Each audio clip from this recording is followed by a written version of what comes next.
33वां दिन पाक कलाम में से पढ़ेंगे ज़बूर की किताब, ज़बूर नंबर 18, उसकी 7वीं आयत से लेकर 15वीं आयत तक।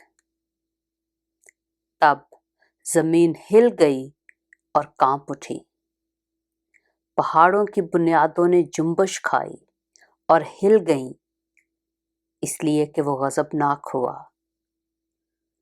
उसके नथनों से धुआं उठा और उसके मुंह से आग निकलकर भस्म करने लगी। कोयले उससे दहक उठे। उसने आसमानों को भी झुका दिया और नीचे उतर आया, और उसके पांव तले गहरी तारीकी थी। वो करूबी पर सवार होकर उड़ा, बल्कि वो तेजी से हवा के बाजुओं पर उड़ा।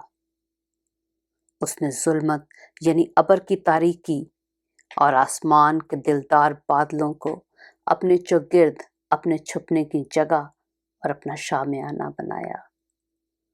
उसकी हजूरी की झलक से उसके दिलदार बादल फट गए, औले और अंगारे, और खुदावंद आसमान में गरजा। हक ताला ने अपनी आवाज सुनाई, औले और अंगारे। उसने अपने तीर चलाकर उनको प्रागंदा किया, बल्कि ताबड़तोड़ बिजली से उनको शिकस्त दी। तब तेरी डांट से आए खुदावंद, तेरे नथनों के दम के झोंके से पानी की था दिखाई देने लगी और जहान की बुनियादें नमूदार हुईं। पाक कलाम के पढ़े और सुने जाने पर खुदावंद की बरकत हो।